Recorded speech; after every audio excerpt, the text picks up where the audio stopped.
Assalamualaikum warahmatullahi wabarakatuh. Ibarat kata pepatah, tak kenal maka tak sayang. Maka sebelumnya perkenalkan, nama saya Sela Valenti dengan NIM 2019143447, dosen pengampu Ibu Mardiana Sari, MPD dari kelas 3L Universitas PGRI Palembang. Di sini saya akan menyelesaikan tugas mata kuliah Bahasa dan Sastra Indonesia, yaitu membuat langkah-langkah penyusunan RPP. Yang pertama, kita harus mencantumkan identitas sekolah seperti kelas berapa, semester berapa, tema, subtema, dan alokasi waktu. Kedua, yaitu kompetensi inti.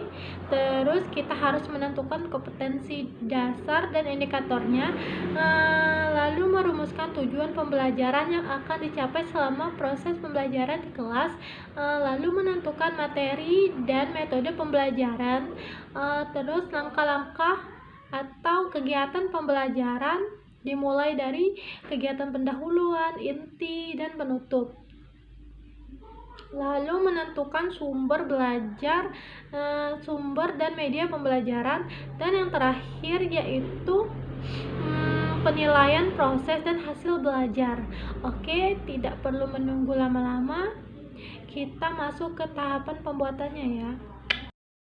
Oke, baiklah teman-teman, di sini kita masuk ke langkah-langkah rencana pelaksanaan pembelajaran atau RPP yang telah saya buat. Saya telah menentukan sekolah, satuan pendidikan di SD Negeri 2 Lubai, kelas atau semester kelas 1 semester 2, tema 7, benda, hewan, dan tanaman di sekitarku, subtema 3, tumbuhan di sekitarku, pembelajaran 5, alokasi waktu 1 hari.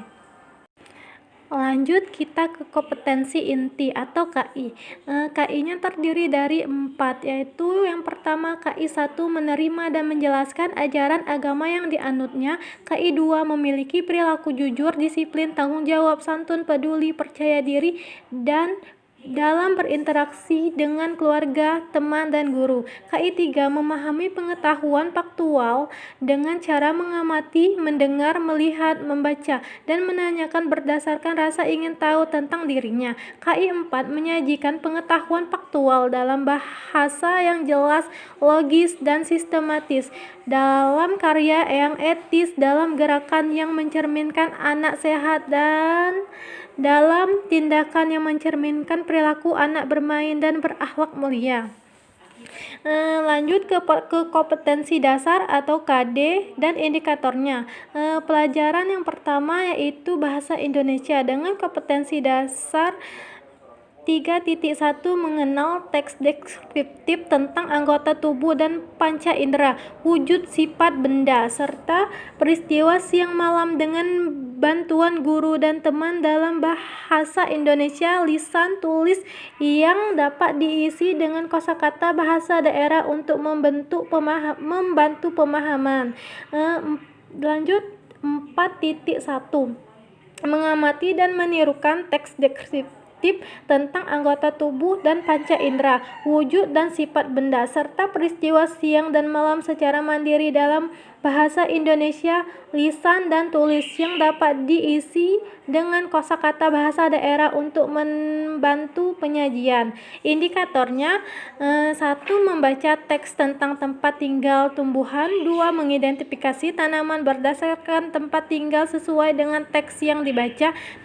Menulis nama dan mendeskripsikan tanaman berdasarkan tempat tinggal sesuai dengan teks. Lanjut ke mata pelajaran yang kedua yaitu matematika dengan kompetensi dasar 3.12 menentukan urutan berdasarkan panjang pendeknya benda, tinggi rendahnya tinggi benda, dan urutan kelompok berdasarkan jumlah anggotanya. 4.9 mengumpulkan dan mengolah data pokok kategorikal dan menyajikannya dalam grafik konkret dan piktograf tanpa menggunakan urutan label pada sumbu horizontal. Indikatornya mengumpulkan data tempat tinggal tumbuhan, 2. Membaca grafik gambar tentang tempat tinggal tumbuhan. Lanjut ke tujuan pembelajaran yang akan dicapai setelah pembelajaran di kelas 1. Setelah membaca teks, siswa dapat menyebutkan tanaman yang hidup di air dengan benar. 2. Setelah membaca teks, siswa dapat menyebutkan minimal 2 tanaman yang hidup di air dengan benar. 3. Setelah membaca teks, siswa dapat menyebutkan minimal 2 tanaman yang hidup di darat dengan benar. 4. Setelah mengamati lingkungan sekitar, siswa dapat menyebutkan jenis tanaman berdasarkan tempat tinggal dengan benar. 5. Dengan mengamati contoh, siswa dapat membuat diagram untuk klasifikasi tanaman berdasarkan tempat hidup dengan benar. 6.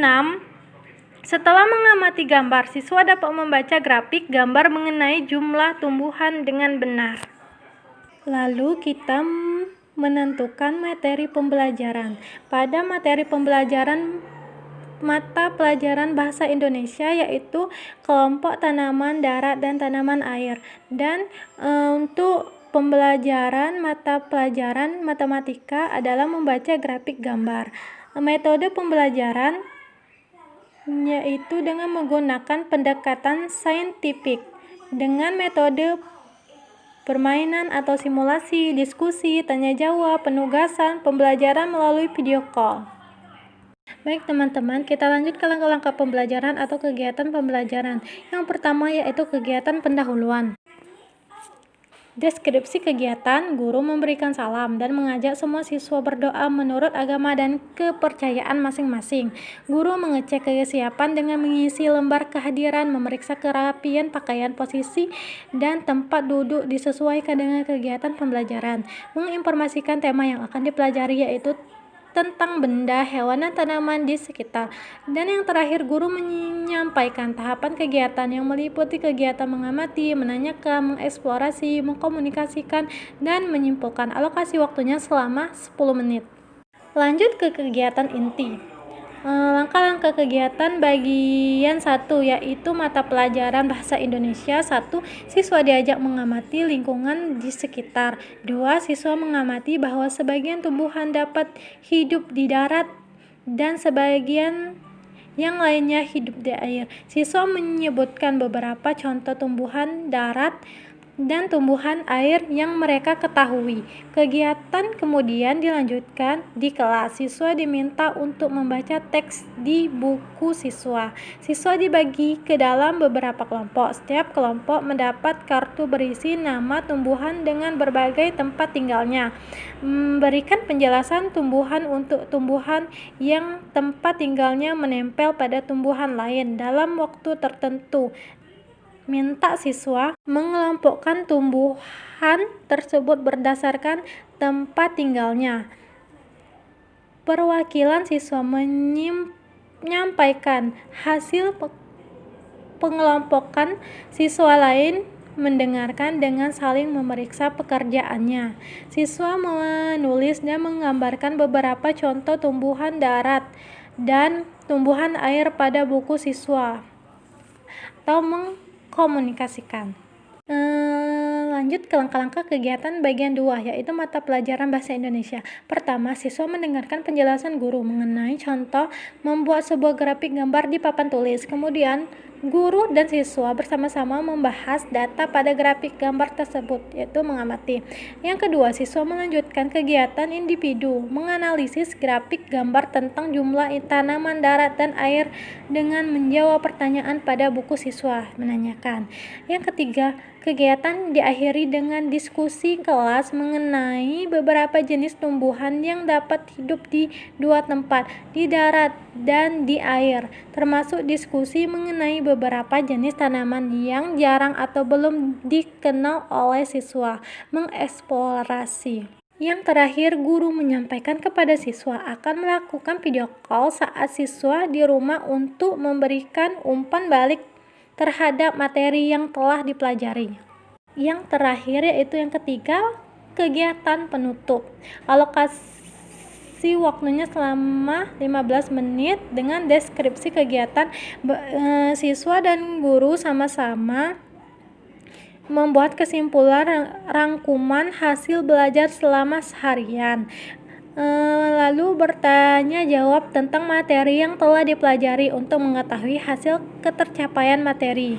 Guru memberikan kesempatan kepada siswa untuk menyampaikan pendapat tentang pembelajaran yang telah diikuti, melakukan penilaian hasil belajar, dan mengajak semua siswa berdoa menurut agama dan kepercayaan masing-masing untuk mengakhiri kegiatan pembelajaran. Lanjut ya, kita ke sumber dan media pembelajaran.